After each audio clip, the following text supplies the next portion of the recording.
Well, welcome everyone. Thank you very much, Patrick, for that introduction. I understand people are tuning in from all parts of the world. A special welcome for those of you at the Sheraton Sabang. I understand you've got a big contingent there, so thank you for showing up. I'm in the dubious position of never having had a job. Now, I know for a lot of people that is an embarrassment. That's not something they want to advertise. But I'm happy about it. I've never had a job. I never want to have a job. And you know, it's a funny thing. People come up to me and say, Dolph, what's it like never having had a job? And I say, well, you know, that's a bit like me asking you, what's it like never having been to Pluto? You haven't been, so you don't know. I don't know what it's like having a job, but I don't want to find out, because the friends I've got who do have jobs, they assure me that there's always something funny going on. They don't like their employer, they don't like the people they work with, they don't like the hours, they don't like this, they don't like that. One of the beauties of not having a job is that you can determine every aspect of your life. If you want to sleep in till noon and work till 1 a.m., you can do that. If the next day you want to get up at 4 and watch the sunrise, you can do that too. And there's an element of freedom that you have by being your own boss that you cannot compare with anything else. So, I assume that a lot of you will want to have that freedom. The question is, how are you going to achieve it? Well, for me, I started in business at a very young age. I was 8 years old when I had a fruit stall on the beach in Australia. And I used to buy my product at 1 cent each, and I would sell it for 2 cents each. And I know it doesn't sound like there's much profit in there, but believe me, my profit margin was 100%. And on a good Saturday, I would sell 100 items and make $1 profit, which again doesn't sound like much, but bear in mind, back then, my weekly allowance was 20 cents a week. So here I figured out a way where I could earn 5 times my weekly allowance in 1 day. I didn't want to do anything else. I thought I was in heaven. But anyway, fast forward a bit, because I came from a household from parents who had been through the Depression, they had been through the war. Their belief system was that to do well, really well, you need to study hard. Because by studying hard, you can get qualifications. And with a degree, you can get a good job. And with a good job, you can build a good career. And with a good career, you've got all the financial security that you could ever want. So it was very hard for me to break out of this mold. And in fact, I didn't at first. I dutifully went to university. Of course, I didn't know what I wanted to study, except I knew I didn't like the sight of blood. Still don't really. I didn't want to look in people's mouths all day. I wanted to study law, but you had to practice in the country in which you studied, and I liked the idea of being international. So slowly I eliminated medicine, I eliminated dentistry and law and a whole lot of other practices. And eventually I decided to do engineering. Well, that would have all been good and well, except for one problem. In my first year at engineering school, I realized that not many engineers were wealthy. In fact, many of them were what I would call on the poverty line. They wore shabby clothes, they drove around in old cars, and they had very modest homes. So I took it upon myself to make a study of the rich. I wanted to know, what is it that the rich have in common? And you know, the study took 8 months, and there were very few things that they had in common. It certainly wasn't age, it wasn't gender, it wasn't whether you were born into a rich family or not, it wasn't whether you were an immigrant, it wasn't whether your parents were entrepreneurs or not. In fact, the more I studied it, the more I came to conclude that the rich in general only had 2 things in common. The first of these is that almost without exception, the rich had integrity. In other words, their word was their honor. If they said they were going to do something, they did it. And I'm not here to suggest that if you don't have integrity, you cannot get rich. There are many mafia groups around the world who get fabulously rich, and it's debatable whether they have what we would call integrity. However, I do believe that if you don't have integrity, then the very mechanism by which you become wealthy, that will also be the cause of your undoing. So, that was the first thing. The second thing I noticed that the rich all had in common is that almost without exception, the rich either made their money in real estate or they held their wealth in real estate. And that was a big lesson for me, because I decided at the age of 17, for that reason, to get into real estate, to try and mimic and model those people that I thought were doing very well. Now, believe me, when I was 17, I looked pretty young, and to get a mortgage back then was not an easy task. In fact, it was difficult. Of course, it was difficult for me to date someone because they all thought I was 12, but that's another story. So here I was, going to banks, trying to get mortgage funding on properties. However, it succeeded. And by the time I finished my degree, and by the way, I was at university for some 8 years. They say there are 3 kinds of students: part-time, full-time, and eternal. Well, I was the eternal kind. However, I persevered. Much to my parents' delight, I got this fabulous PhD in electrical engineering. And I'm sure that they were waiting for me to announce my acceptance of a job offer. I'm sure they were sitting there waiting by the telephone, giggling to each other, saying, I wonder which job offer he's going to accept. And of course I never did, for the following reason. When I finished my doctorate, I was offered a job at $32,000 a year. Now back then that was a lot of money, so it was a pretty good job offer. But the problem for me is that a week before I had just completed a real estate deal which was worth $35,000. And I remember thinking to myself, why would anyone in their right mind work for 40 hours a week for 49 weeks of the year, turning up every morning at 8 or 9 o'clock saying, hi boss, here I am, what would you like me to do today? When in 1 week you can make $35,000, a lot more than in the job, and take the rest of the year off. Or if you don't take the year off, you might do that 2, 3, 4 times over. So I never accepted a job. I got more and more into business, in particular into real estate. And it was only a couple of years ago, in fact it was a bit more, I was in my mid-30s when I went to visit my parents in Europe. They came to pick me up at the airport, we were driving back to their home, and my parents looked at me and they said, you know, maybe you've done the right thing. And I remember thinking, wow, what a compliment. Not to me, but to their belief system that what they were doing was perhaps not the best thing in this day and age. But my answer to them was, I will know that you're really convinced when you can drop the word maybe from your sentence. Maybe you've done the right thing. And I hope that in the years since then, they have come to accept that perhaps I am better off now than I would have been had I had a job. So what I want to do today is I want to give you a semblance of why I believe real estate is so good. Because the fact is, I don't think it's a little bit better than other things, or even a lot better than other things.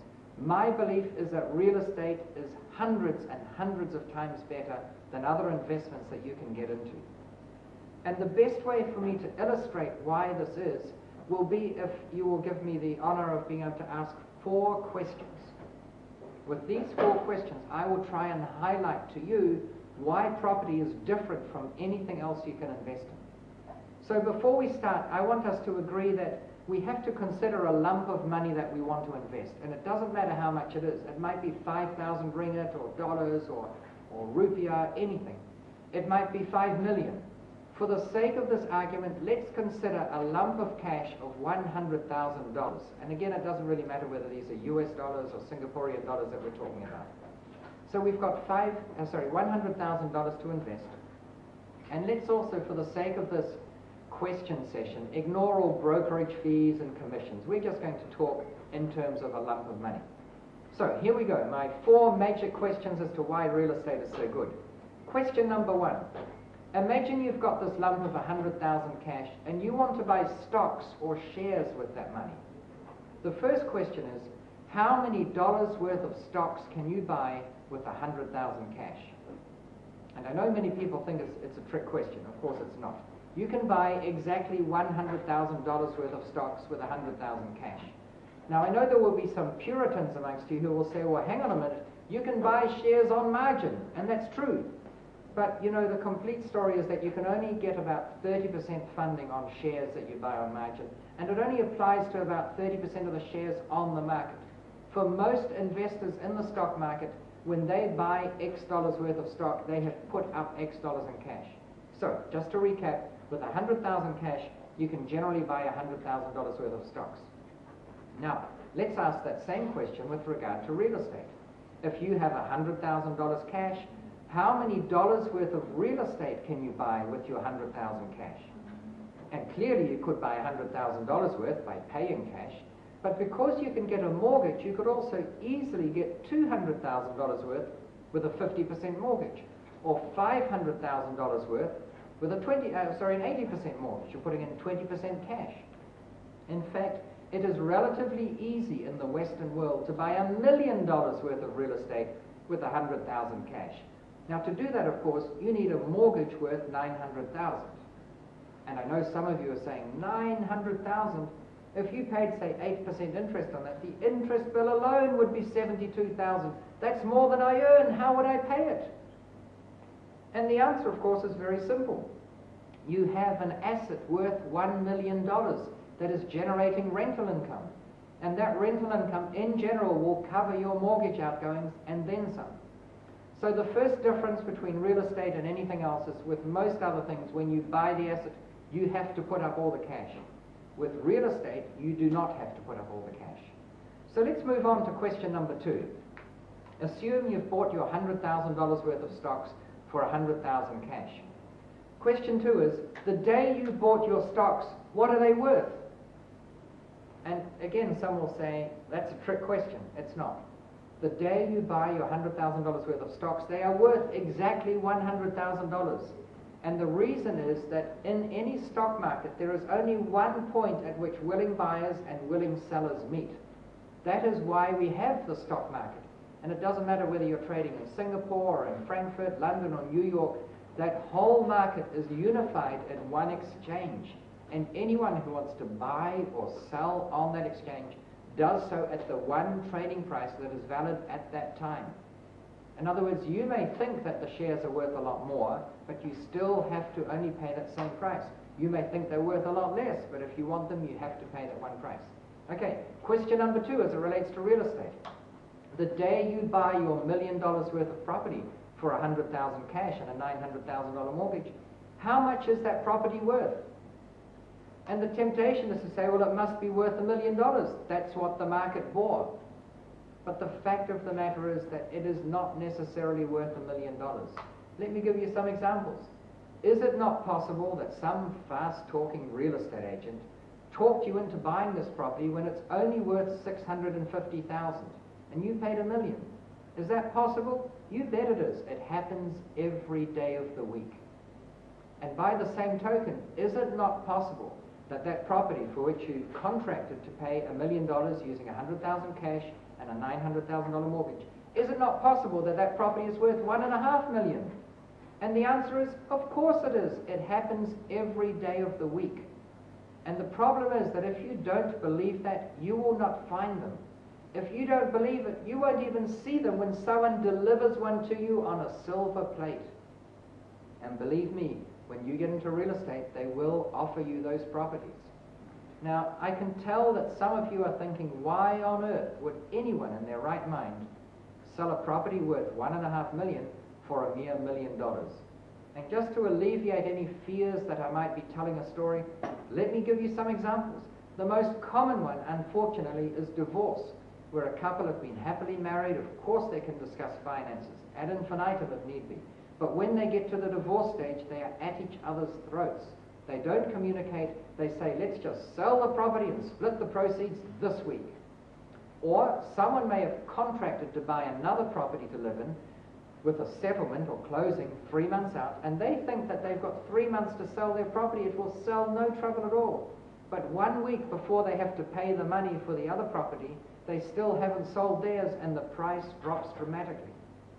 Another example is 4 children might have been bequeathed a property, and they can't agree on what to do with it. One wants to live in it, one wants to sell it, the third wants to rent it out, and the fourth one, well, he's trekking in Nepal and they can't contact him.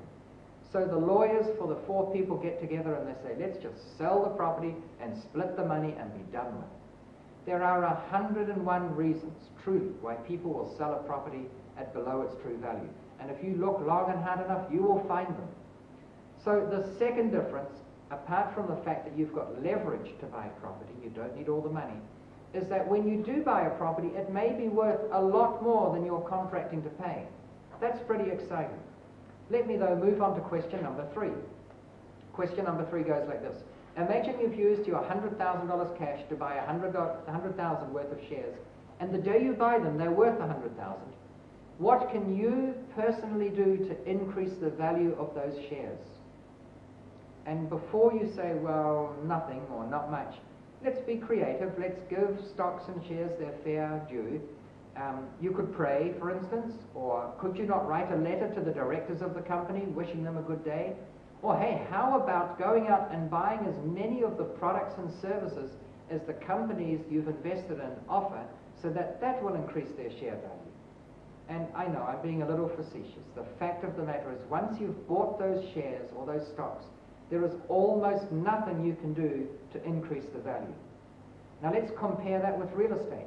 The day you buy your $1.5 million property for a contract price of only $1 million, using only $100,000 cash and a $900,000 mortgage, what can you personally do to increase the value of that property? And ladies and gentlemen, the answers are so long, we could spend the next 3 hours just skimming the surface of what you can do. The simplest and fastest thing you can do is paint the building. I once bought a property on a Thursday for $60,000. I had it painted that weekend and sold it on Tuesday following, so not even a week later, for $80,000. Now I know some of you will think that's impossible or you can't do that where I'm from. But again, if you don't believe these things exist, you will not find them. This little property was there, the paint was flaking off the weatherboards. I'm sure that a lot of other people thought, that horrible old little cottage, I bet not only is the paint rotten, but the plumbing's probably shot, the wiring needs redoing, the floorboards will be buckled, the piles will be rotting. Who would want to buy that? And the fact of the matter is, after I did it up, spending a mere $20,000, mere $400, it went up by 20. After doing it up, I'm sure people would drive by and say, what a fantastic little cottage, how cute, and look how freshly it's painted. I bet the floorboards are pretty good too, and the plumbing and the wiring. It's all to do with our psychology. So I made $20,000 that weekend. I'm sure you'll agree that was a good reward for my effort. But it gets better, ladies and gentlemen, because my effort didn't even involve me getting a paintbrush and doing the job. I got someone else to do that, because my time is better spent looking for the next great deal than it is doing up my existing deal. So anyway, except that there are so many things you can do. One of the projects I'm working on right now is writing a book called something like 101 Things You Can Do to Massively Increase the Value of Your Property Without Spending Much Money. So that's pretty exciting. But I said there were 4 questions. We've covered 3. And here is my 4th and final question to highlight the differences between real estate and other investments.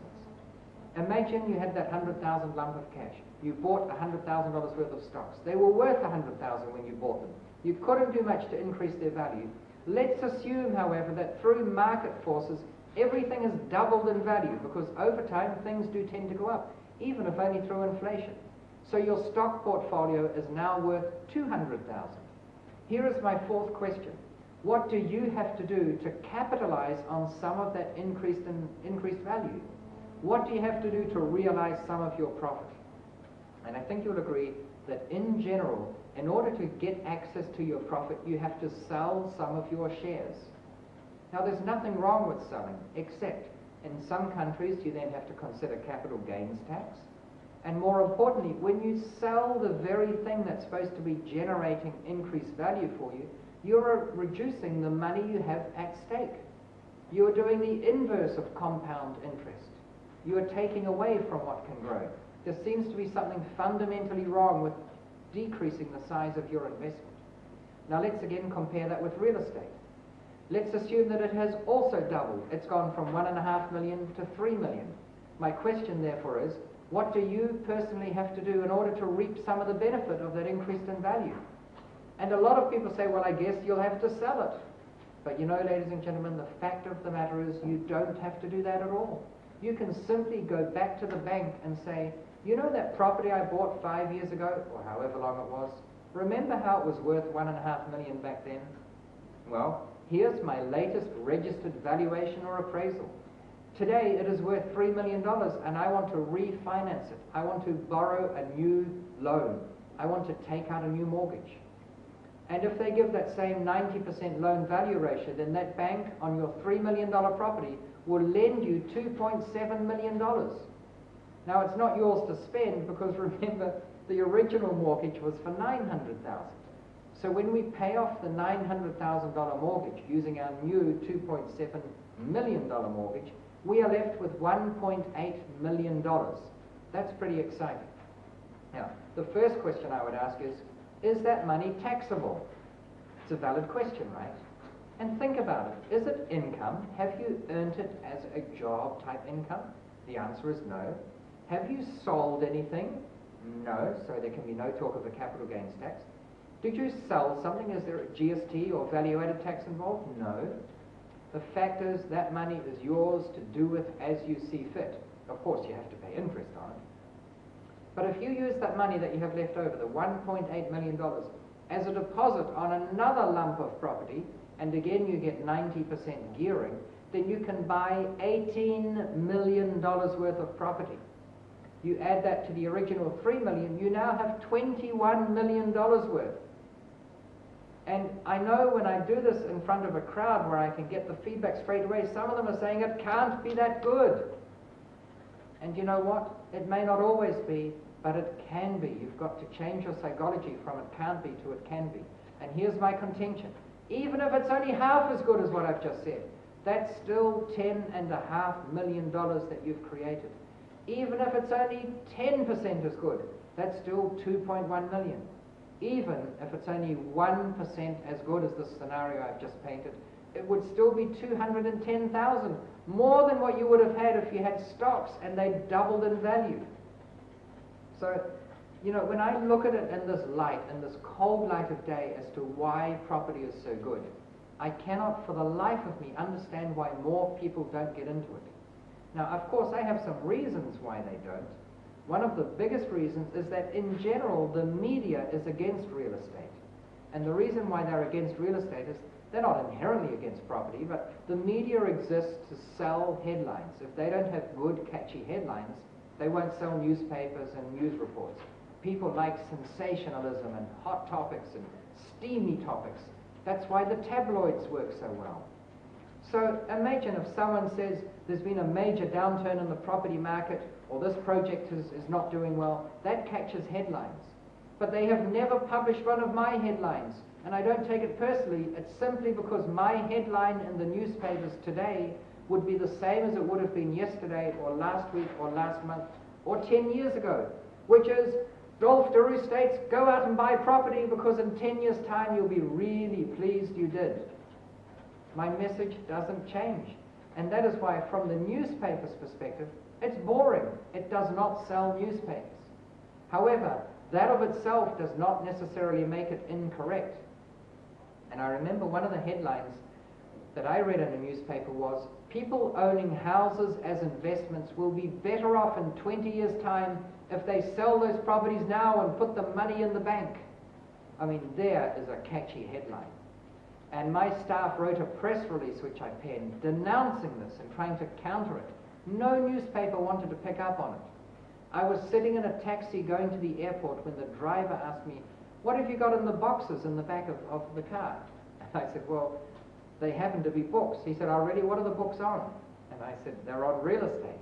He said, oh, you know a bit about that, do you? I said, well, not really. He said, well, tell me. I read that report that said properties were going to go down over the next 20 years. So I sold my house. Do you think I did the right thing? Well, all I can tell you is that I gave him an extra large tip because I figured he'd need it. Now, 3 months later, the same quasi-government organization that had made this prediction, they had another headline-grabbing announcement. Economic circumstances have changed. It's once more viable to buy real estate. And I think you'll see my point.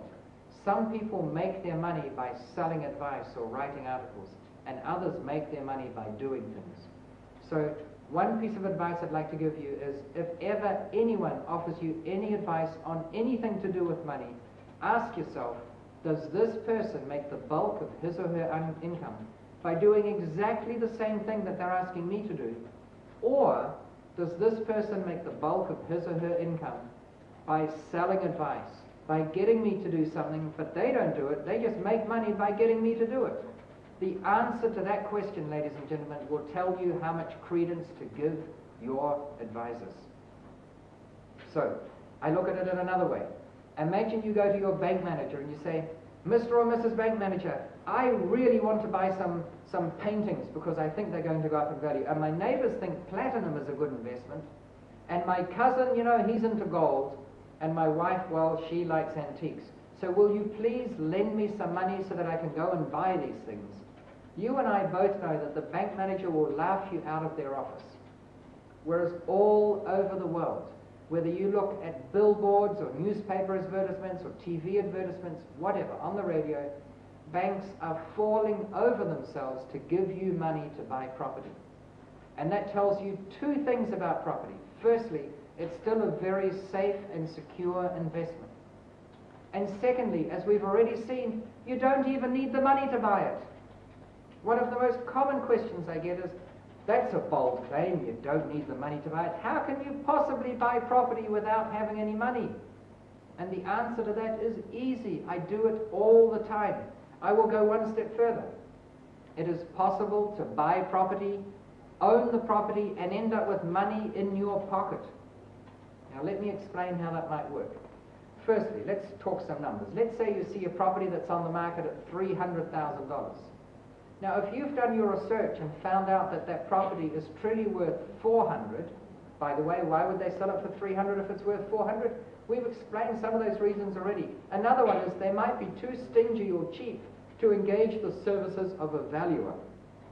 They think they can save $1,000 by not paying a professional, and in actual fact, they don't know the value. So anyway, it's on the market at $300.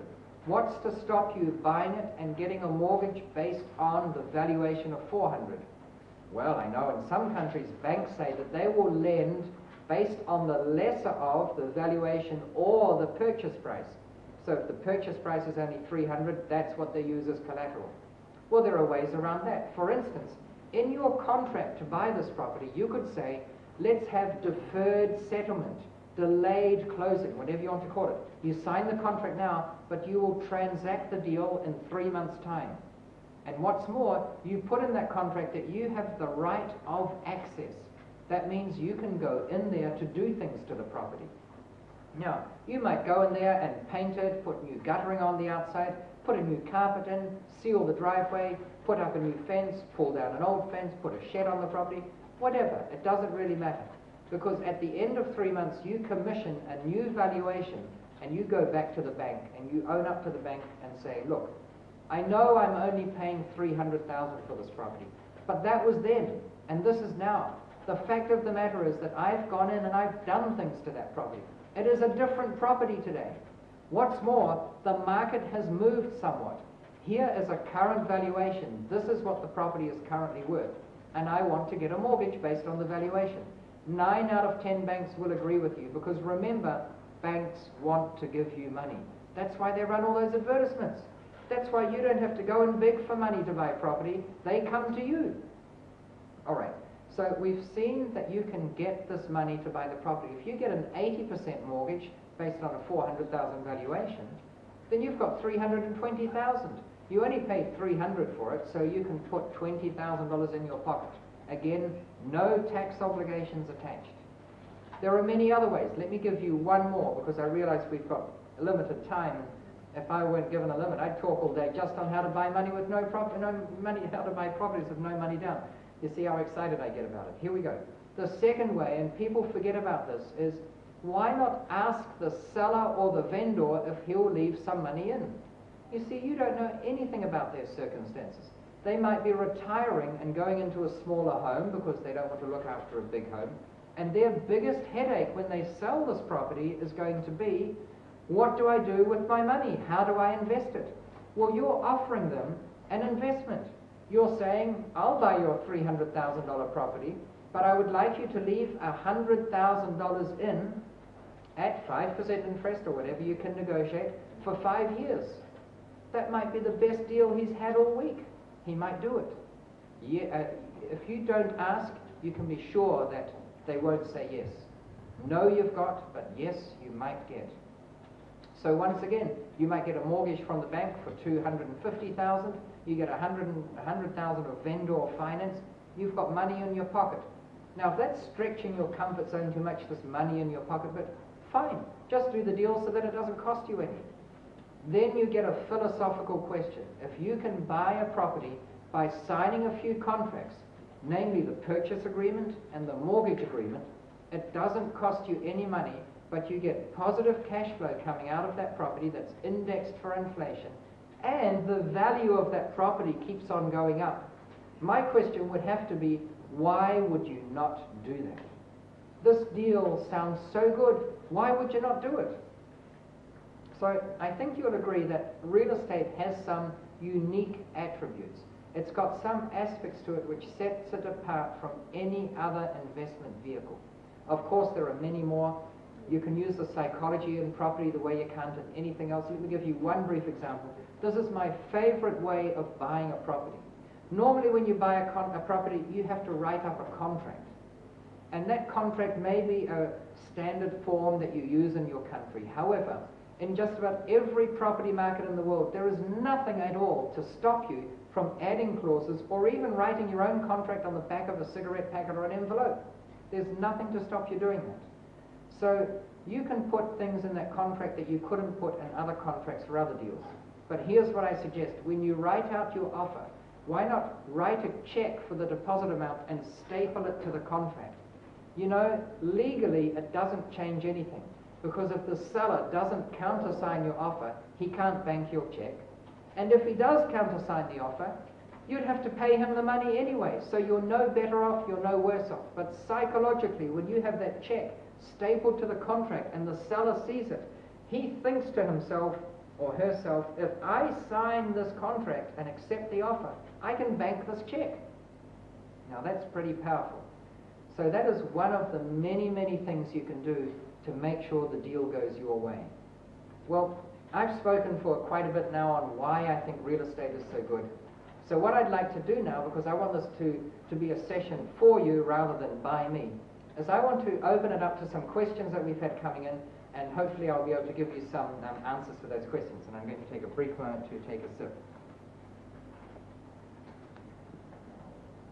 All right, our first question comes from Sun in Malaysia, and it is, how do I prepare myself to deal and handle with 6 or 7 digits when I can only earn US dollars, okay, per annum, or US 10K per annum? Okay, so the question, just to paraphrase it, let's say you're on an income of only $10,000 per annum. How can you get yourself to psychologically deal with 6 or 7 digits? Well, we've touched on that already. I've shown you how with a cash investment of some $100,000, you can pretty rapidly end up with 21 million. And let me give you some other clues. Firstly, the number of zeros behind a deal doesn't matter. Do you think that we all go around talking about a $21 million deal, or a $14 million mortgage, or a $200 million deal? It's too many syllables. You just say, well, this one's costing 21. It's shorter. Forget about the zeros. The second thing I'd say is this. When you do a deal, it requires about the same amount of effort, whether it's a $100,000 deal or a $1 million deal. The amount of effort required for a $1 million deal is about the same as for a $10 or a $100 million deal. So which would you rather do? One $100 million deal or 100 $1 million deals?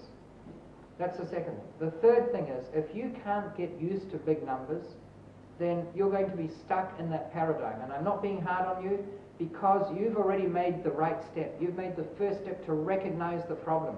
If we don't believe there's a problem, if we think, well, I'll never deal with 6-digit numbers anyway, then subconsciously you are limiting yourself to those small deals. I would say maybe you should take a risk and give up the $10,000 per annum. Maybe you should quit working and find a good deal that will put money in your pocket. And I know that's scary. So as an intermediate step, why not spend every weekend for the next 3 months looking for a great deal? You'll be surprised what you find. Thank you for that question. The next question is from John in Australia. The property market is subjected to cycles. Does it mean we have to wait for the right opportune low season to buy and then sell it when it increases in price? Well, my answer to that, John, is an emphatic no, no, no. Firstly, I don't know if it really does go in cycles. People talk about a 7-year cycle, but I wouldn't like to decide now where we are in that cycle and agree to buy or sell, as the case may be, in 7 years' time. Secondly, we're living in this fabulous big world, And if Australia is in a bit of a down part of the cycle right now, I can promise you there are other parts of the world that are in an up cycle. Why not go and buy properties there? I mean, I know there are difficulties associated with that. For instance, you'd have to travel and go to exotic places and do the very things that people spend a lot of holiday time and money on to get there. And by the way, if you travel to exotic locations to do real estate deals, do you think your travel is tax deductible? Of course it is, because it's used to generate income. And thirdly, John, you said, should you wait until the market is up again before you sell? Well, here's a contention I'll make, and it will not sit well with a lot of you, and that is never sell. Why would you ever sell a property? Remember, you don't need to sell to make your money. You can make money by having it double in value, or go up by 10% for the matter, and go back to the bank and refinance. You've gone from $100,000 purchase price to $200,000 value. You could sell and make $100,000 profit, but what are you going to do with that profit? You'll just buy another property. So why not keep the one you've got, pull more money out and buy a second one, and then when everything doubles in value, you would have had both properties go up in value. So thank you, John. Here is a question from James in Singapore. What is your strategy during a sideways or channel market? Well, thank you. I don't want to be cute here, but if there is a channel market in Singapore, go to another channel like the English channel. Go and check out real estate in the UK. Check it out in France, Belgium, Holland, Denmark, Finland. Even if you don't buy anything on your first trip, what a hoot you'll have going there and looking at the properties. You never learn less, so you'll always find other places where you can invest. Now, having said that, even if there is a sideways market, in other words, it's at a plateau, it's not going anywhere, do you think it's possible that you can still find bargains? Of course, because when the market's going up, and the inference is that's when you want to be buying, then everyone else thinks it's going up. It'll be hard to find spectacular deals. When the market's sort of drifting, there'll be people getting desperate to sell. And if you just keep your ear to the ground and keep looking and looking and looking at properties, you will find spectacular deals out there. So keep looking, keep expecting a good deal to happen, and if you don't find one where you live, go somewhere else. Thank you. Here's our next question. It comes from Lisa in Malaysia. What is your recommendation for the minimum return on investment from property investment before you sell? Well, I see we've got a recurring theme here, before you sell.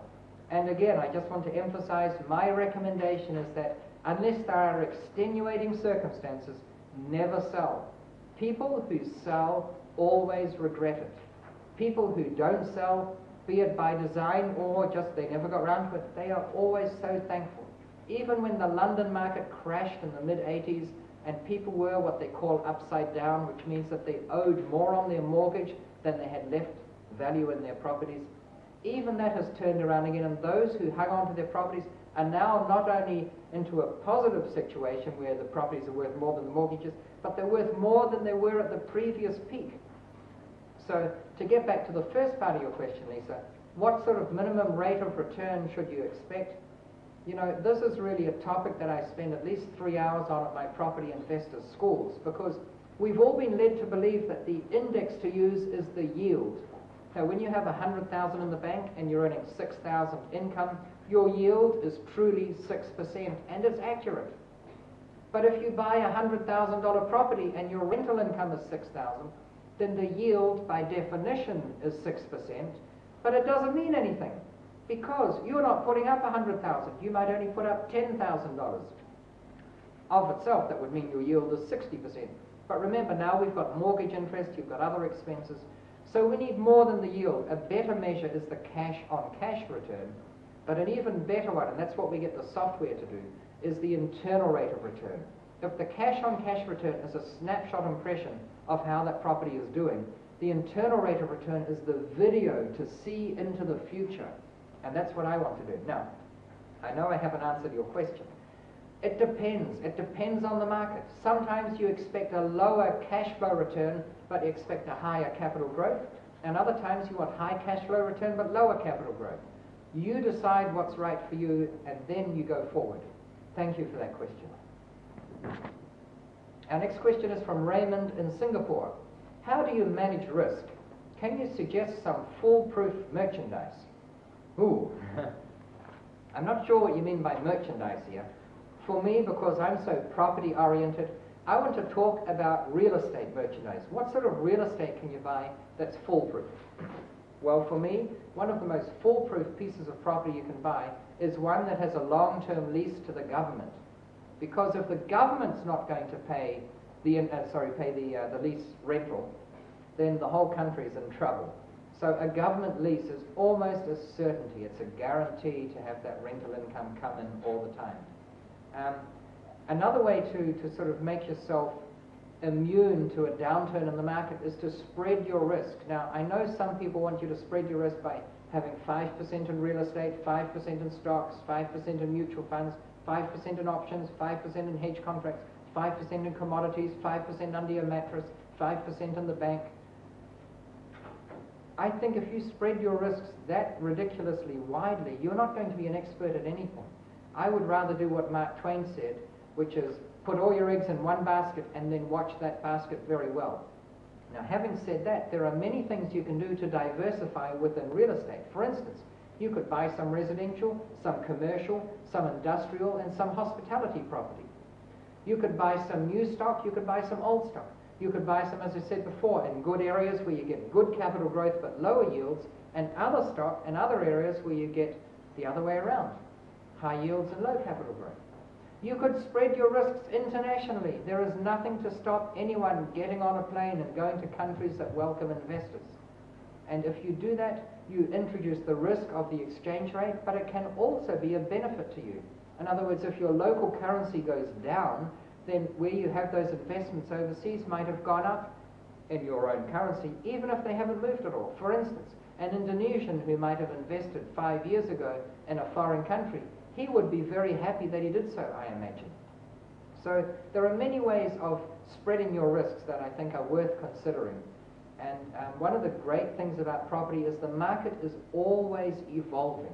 There's always something new happening that if you learn how to make those adjustments and go with the flow, change with the times, you can be one step ahead of the competition, because the market out there is very, very slow. One thing we're working on at the moment, as in many cities around the world, is we are focusing on student accommodation. In some countries, New Zealand as an example, there's not much growth in the economy, there's not much growth in many sectors, but there is massive growth in student numbers. They all need to live somewhere. What's more, their expectations of quality of accommodation is going up. So whereas 10 years ago they might have lived in an old house that was divided into 5 or 6 units for students to live in, an old dilapidated house, now they want something more upmarket. We are providing fabulous accommodation. We provide free broadband internet connections, free nationwide toll calls or long distance calls, all thrown in, and these are very highly in demand. So when you keep tabs on the market, you can always do very well. Well, I want to thank you all for asking the questions. I hope this has been of some benefit to you. I've just got to tell you, I love this game. I'm a bit like a 5-year-old kid who wakes up in the morning. You know how a kid never sleeps, and not a 5-year-old. Have you ever heard of a 5-year-old that you have to wake at noon and say, come on, you lazy so-and-so, get up? A 5-year-old gets up out of bed, wants to know, why is the sky blue? Why is the grass green? What are we going to do today? Let's go to the zoo. Will the pandas still be there? They're just non-stop. I feel a little bit like that. I get up in the morning and I think, gee, I want to go and look at some property, because I know that out there somewhere is a deal waiting to be made, and what's more, the banks are willing to give me the money to buy it. I'm in heaven. Thank you very much. Thank you.